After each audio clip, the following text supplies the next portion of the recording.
भारत ने पाकिस्तान के आतंकवाद पर वार किया तो अब पाकिस्तानी सेना प्रमुख आसिम मुनीर से लेकर पाकिस्तानी प्रधानमंत्री शहबाज शरीफ और पूरी सरकार उनकी शर्म से गड़ी जा रही है। पाकिस्तान की नेशनल सिक्योरिटी काउंसिल की बैठक में शहबाज शरीफ और आसिम मुनीर का चेहरा उतरा हुआ नजर आया।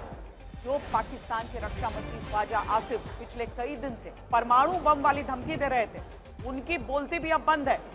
जिस वक्त भारत की सरकार की कैबिनेट बैठक में कहा गया कि भारत के लिए यह गर्व का पल है क्योंकि भारत ने दुश्मन के आतंक का मुंह तोड़ जवाब दिया है, तब पाकिस्तान की बैठक में उतरा हुआ चेहरा इनकी आतंक वाली नीति और नियत का पर्दाफाश करता है।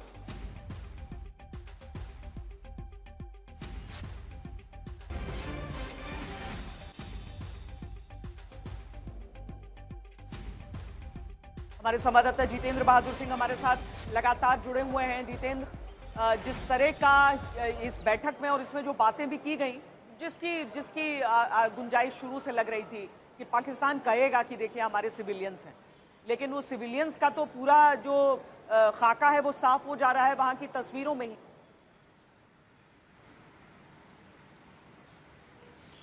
देखिए, पाकिस्तान कभी भी ये नहीं मानता है कि जब भी भारत एक्शन करता है तो उस दौरान वो सिविलियन का रोना रो करके और जो आतंकी हैं उनको उनके बीच में छिपाने की कोशिश करता है।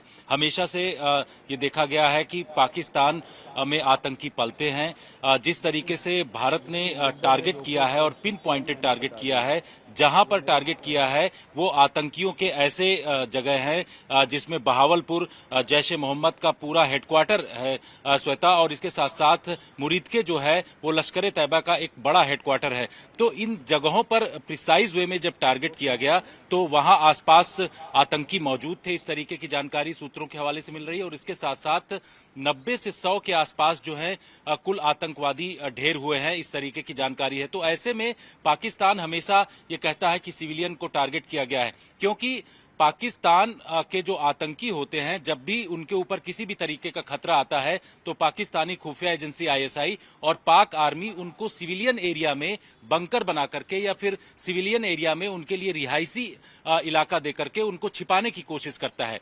भारत के पास ऐसे हमेशा से सबूत रहे हैं, पाकिस्तान को देता रहा है, लेकिन पाकिस्तान कभी मानता नहीं है कि सिविलियन एरिया में आतंकियों को वहां पर रखा जाता है। हमारे पास बहुत सारे ऐसे सबूत समय समय पर भारतीय इंटेलिजेंस एजेंसियों के पास आते रहे हैं कि सिविलियन एरिया में डबल डेकर बंकर बना करके जैश ए मोहम्मद और लश्कर ए तैयबा के आतंकवादियों को पाकिस्तानी आर्मी और पाकिस्तानी खुफिया एजेंसी आईएसआई छिपाती रहती है।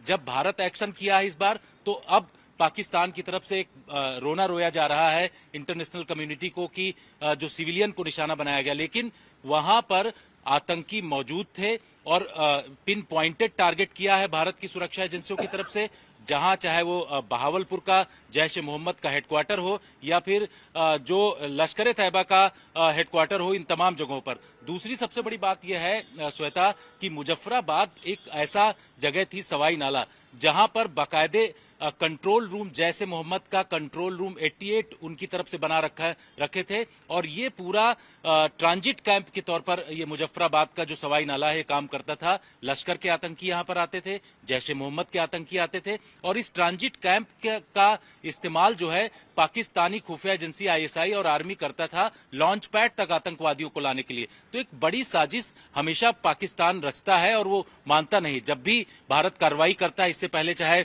सर्जिकल स्ट्राइक हो या फिर एयर स्ट्राइक भारत ने किया, तो उस दौरान भी पाकिस्तान की तरफ से कहा जा रहा था कि सिविलियन को टारगेट किया गया। लेकिन इस बार पिन पॉइंटेड आतंकी संगठनों के जो हेडक्वार्टर हैं, आतंकी संगठनों के जो कैंप हैं, उनको टारगेट किया गया है। और वहां पर खबरें ये भी हैं कि और हमारे साथ एम्बेसडर सज्जनहार भी बने हुए हैं। एम्बेसडर सज्जनहार, ये चीज बताइए, ये मैं इनका जो स्टेटमेंट आया है ना एनएससी की बैठक के बाद पाकिस्तान की तरफ से, उसकी कुछ मुख्य चीजें आपको मैं बताना चाहूंगी, क्योंकि ये इंटरनेशनल जो ऑडियंस है उनकी, उसके लिए ये स्टेटमेंट है जिसमें ये लिखते हैं कि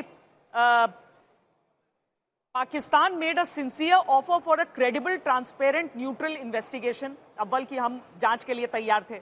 दूसरा, वो कहते हैं कि the international media had already visited these quote unquote imaginary terrorist camps on 6 मई।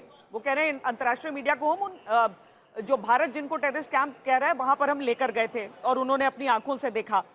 फिर ये कहते हैं कि इनोसेंट सिविलियंस और एंड चिल्ड्रन वर टारगेटेड। ये सारी चीजें जो वो लिखता है अपनी तरफ से, क्या उसने कार्रवाई की है उसके बारे में भी वो कह रहा है, और कह रहा है कि NSC calls upon international community to recognise the gravity of India's unprovoked illegal actions and hold it accountable for blatant violations of international norms and laws. की वो दुनिया के पूरे समूह से कह रहा है कि आप एक्ट कीजिए। और ये भी कहा है सर कि gulf countries, friendly gulf countries की कमर्शियल एयरलाइनर्स को भारत के इस आक्रमण ने टारगेट किया है। जी, मेरे विचार से देखिए कोई सबूत नहीं है जो फ्रेंडली गल्फ कंट्रीज की कोई एयरलाइंस को हमने टारगेट किया हो। हमने बिल्कुल, जैसे कि पूरे आपके प्रोग्राम में देखा जा रहा है, जैसे विदेश सचिव ने कहा है, जो भी ये 9 अड्डों को टारगेट किया है, बड़ी प्रिसाइसली किया है, बड़ी सर्जिकली वहां पर किया गया है और प्रिसिशन अपने मिसाइल सिस्टम से किया है। तो इसीलिए कोई वो नहीं है, किसी भी गल्फ कंट्री की एयरलाइंस को नहीं किया। तो मैं समझता हूं इससे सबसे पहले जो उनका झूठ है वो एकदम पकड़ा जाएगा, क्योंकि कोई गल्फ कंट्री ने अभी तक ये नहीं कहा है। देखिए 15 घंटे हो गए हैं ये अटैक को, और अगर किसी को भी कोई क्षति होती, कोई नुकसान होता, कोई किसी के ऊपर मार पड़ी होती, तो वो जरूर कहते जो हमारे इसमें भी ये कोलैटरल डैमेज हुआ है। तो एक तो सबसे पहले उसका ये झूठ पकड़ा गया है।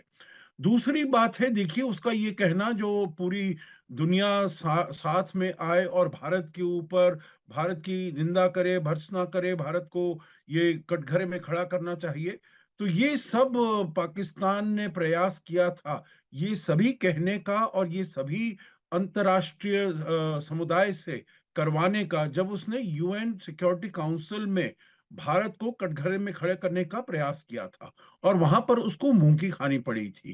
किसी ने भी उसकी बात नहीं मानी, यहां तक कि इंडस वाटर्स ट्रीटी के ऊपर, जो भाई उसका पानी नहीं रोका जाए, पानी को चलाया जाए, उसके ऊपर भी अंतर्राष्ट्रीय समुदाय ने कुछ नहीं कहा। जहां तक देखिए ये है जो एक इम्पार्शियल प्रोब होना चाहिए, इसकी भी बात की गई वहां पर।